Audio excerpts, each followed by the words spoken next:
Hello friends, government job में आपका स्वागत है। आज की अपनी इस वीडियो में हम जानेंगे परसेंटेज यानी प्रतिशत के बारे में। प्रतिशत के क्वेश्चन जो हैं अक्सर रेलवेज के एग्जाम्स में, एसएससी के एग्जाम्स में और अदर कॉम्पिटेटिव एग्जाम्स में अक्सर पूछे जाते हैं। उनके अंदर बेसिक से लेकर के हार्ड सब तरह के क्वेश्चन उसमें होते हैं। तो आज की अपनी इस वीडियो में हम जानेंगे कि परसेंटेज के क्वेश्चन किस किस तरह के आते हैं। जैसे कि क्वेश्चन पहला है, राम और श्याम की आय क्रमश 4,000 रुपए और 6,000 रुपए है, यानी कि राम और श्याम की इनकम जो है 4,000 रुपए और 6,000 रुपए है। तो श्याम की आय राम की आय से कितने प्रतिशत अधिक है? अगर आपको इसका आंसर मालूम है तो आप इसको जो है वीडियो पॉज करके फटाफट कर सकते हैं आप। अगर नहीं मालूम तो आप इस ट्रिक्स को देख सकते हो। ठीक, जैसे कि राम की आय बोली गई है, राम और श्याम की आय 4,000 रुपए और 6,000 रुपए है। क्वेश्चन में बोला गया है तो श्याम की आय यानी श्याम की आय राम की आय से कितने प्रतिशत अधिक है? तो 6,000 रुपए जो है यहाँ पर श्याम की आय है और राम की आय कितनी है? 4,000 रुपए। अगर मैं 6,000 में से 4,000 माइनस कर दूं तो मेरे को निकलेगा 2,000 रुपए, यानी कि 2,000 रुपए राम की आय से अधिक है। ठीक है, मुझे इतना मालूम पड़ा कि 2,000 रुपए राम की आय से ज्यादा है। अब उसने पूछा परसेंट में कि कितने परसेंट अधिक है। तो हम क्या करेंगे, इस 2,000 को लिखेंगे कितना परसेंट है। अब किससे?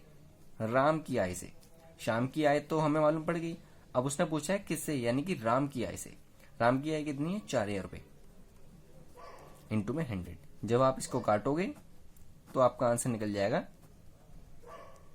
50%, यानी कि 50% अधिक है। ठीक है, इस तरह के क्वेश्चंस को आप ऐसे हैंडल कर सकते हैं।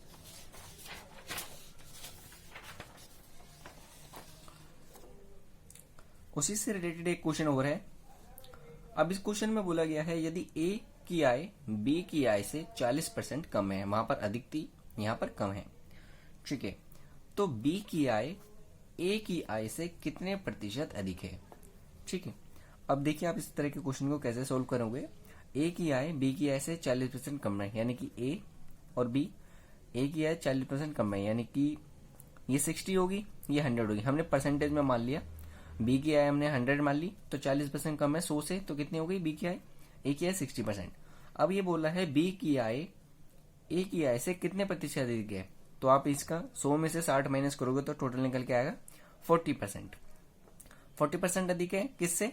ए की आय से। तो अब उसमें बोला गया है बी की आय, बी की आय हमें निकल गई। अब हमें नीचे वैल्यू वो रखनी होती है डिनोमिनेटर में, जिससे उसका कंपेरिजन हो रहा होता है। तो ए की आय से कंपेरिजन हो रहा है, तो ए की आय कितनी? 60, तो हम रख देंगे 60 इंटू में 100। इसको आप इस तरह से काटोगे तो आपका आंसर करीब 66 1/6 करके कुछ आएगा। ठीक है, इसी तरह में आंसर आएगा आपका। अब इसके बाद इस तरह क्वेश्चन आप इस तरह से सोल्व कर सकते हो। अब देखिए थर्ड क्वेश्चन में बोला गया है, पेट्रोल के दाम में 20% की वृद्धि हो जाती है। ठीक है, पेट्रोल के दाम में 20% की वृद्धि यानी कि इंक्रीमेंट हो जाता है। पेट्रोल के दाम जो है 20% बढ़ जाते हैं। तो एक कार सवार यानी कि एक जो जिसके पास गाड़ी है, कितने प्रतिशत पेट्रोल का उपयोग घटा दे कि खर्च पर कोई परिवर्तन ना हो। यानी कि बोला गया है 20% दाम जो है पेट्रोल के बढ़ जाते हैं, तो कार सवार यानी कि जिसके पास गाड़ी है वो पेट्रोल का कितना उपयोग कम कर दे, यानी कि कितने लीटर पेट्रोल या फिर कितना पेट्रोल कम कर दे, कम खरीदे कि खर्च पर यानी कि उसके एक्सपेंडिचर पर कोई परिवर्तन ना हो। ठीक है, तो इस तरह के क्वेश्चन को आप कैसे करोगे? जब भी बोला जाए आपके पास पेट्रोल के दाम अगर 20% बढ़ जाते हैं, चाहे बढ़े चाहे घटे, ठीक है, अगर इसमें बोला गया है 20% वृद्धि हो रही है, बढ़ रहे हैं, तो हम इसको ऐसे लिख देंगे 20। ठीक है, सिंपल सा क्वेश्चन है 20। अब इसमें बोला गया है तो एक कार सवार कितने प्रतिशत पेट्रोल का उपयोग घटा दे कि खर्च पर कोई परिवर्तन ना हो। तो हम क्या करेंगे, ये 20 है क्योंकि यहाँ पर दाम बढ़ रहे हैं, तो हम यहाँ पर नीचे 120 कर देंगे। 100% में से 100% में 20 ही ऐड कर देंगे क्योंकि यहाँ पर दाम जो है बढ़ रहे हैं। इंटू में 100 कर देंगे, आपका आंसर निकल जाएगा। आपका आंसर आ जाएगा 6। ये आपका आंसर आएगा यहाँ पर 6 को अगर आप 100 से डिवाइड करोगे तो 16 2/3%। ये आपका आंसर आ जाएगा। अगर इसी क्वेश्चन में आपसे बोला जाता कि पेट्रोल के दाम, ठीक है, क्वेश्चन वही है, सेम क्वेश्चन है, बस यहाँ पर पेट्रोल के दाम 20% घट जाते हैं, याद रखना यहाँ पर बोला है घट जाते हैं, तो एक कार सवार कितने प्रतिशत पेट्रोल का उपयोग घटा दे या बढ़ा दे कि खर्च पर उसका कोई परिवर्तन ना हो। तो यहाँ पर हमें सिंपली बोला जाता है कि 20% यहाँ पर वृद्धि हो रही है, तो हमने 100 में ऐड कर दिया था। अब हम यहाँ पर करेंगे, अब 100 में से हम यहाँ पर घट रहे हैं तो 100 में से हम माइनस कर देंगे।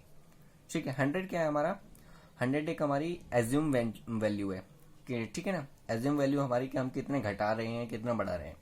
तो 20 यहाँ पर अगर घट रहे होते हैं तो हम नीचे माइनस कर देंगे, अगर यहाँ पर ऐड हो रहे हैं बढ़ रहे हैं वृद्धि हो रही है तो हम यहाँ पर ऐड कर देंगे, और इनटू में 100%, क्योंकि हमें परसेंट में आंसर निकालना है इसलिए।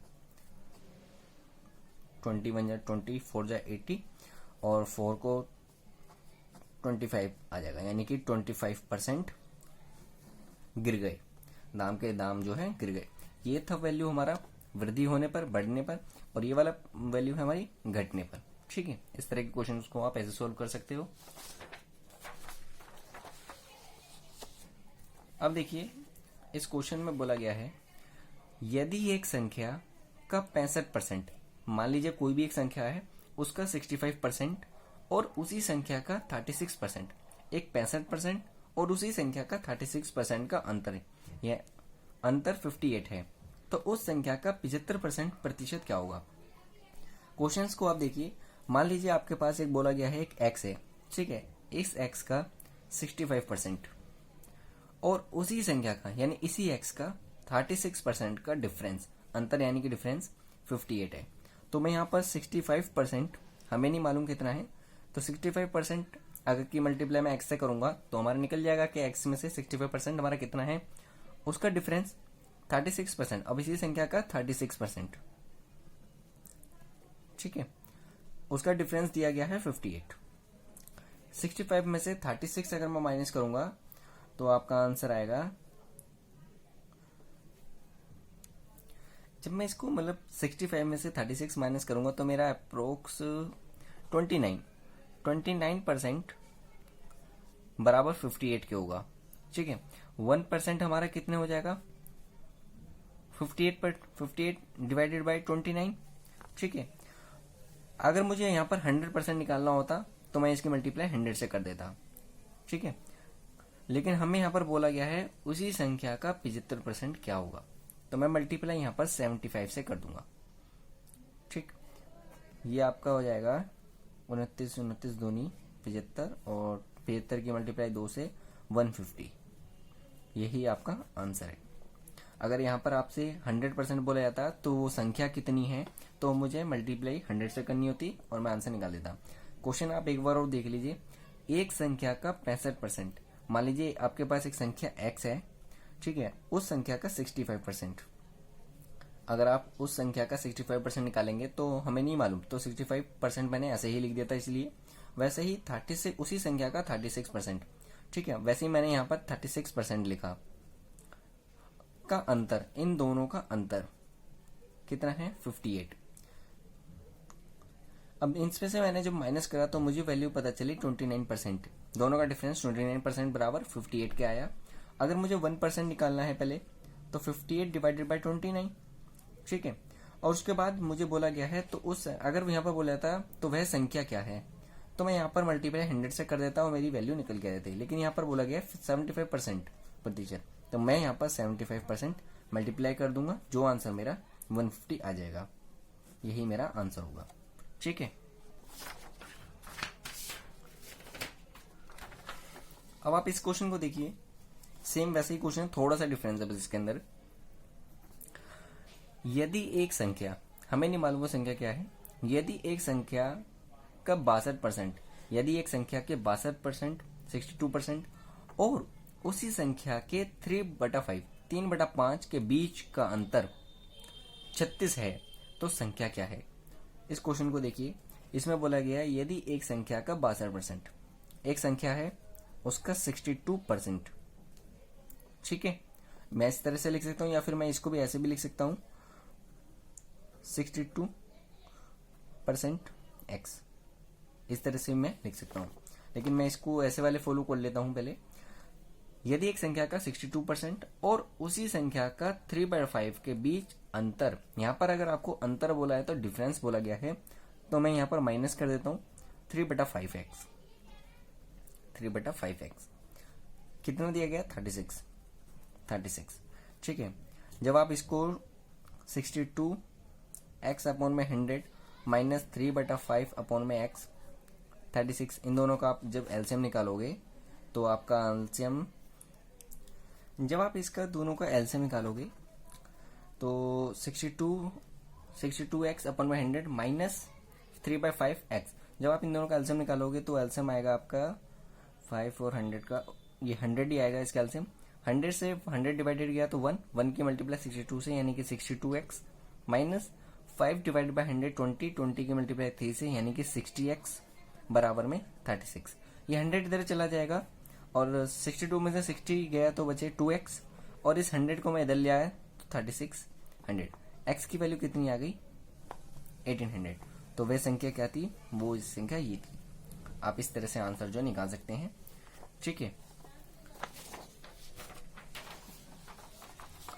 अब देखिए ये लास्ट क्वेश्चन, इस वीडियो का मेरी का लास्ट क्वेश्चन जो है, इस क्वेश्चन में बोला गया है दो संख्याएं, कोई एक दो संख्या है, तीसरी संख्या से 30% और 37% कम है। ठीक है, दो संख्याएं हैं, हम नहीं जानते वो संख्या क्या है, तो उससे क्या है 30% और 37% कम है। तो दूसरी संख्या पहली संख्या से कितने प्रतिशत कम है, इसमें इस क्वेश्चन में ये बोला गया है। तो इस तरह के क्वेश्चन को आप कैसे करोगे? मान लीजिए आपको इसमें बोला गया है दो संख्या है तीसरी संख्या से, इसमें बोला गया है दो संख्या, पहली एक x मैं मान लेता हूं, दूसरी एक y और तीसरी में z।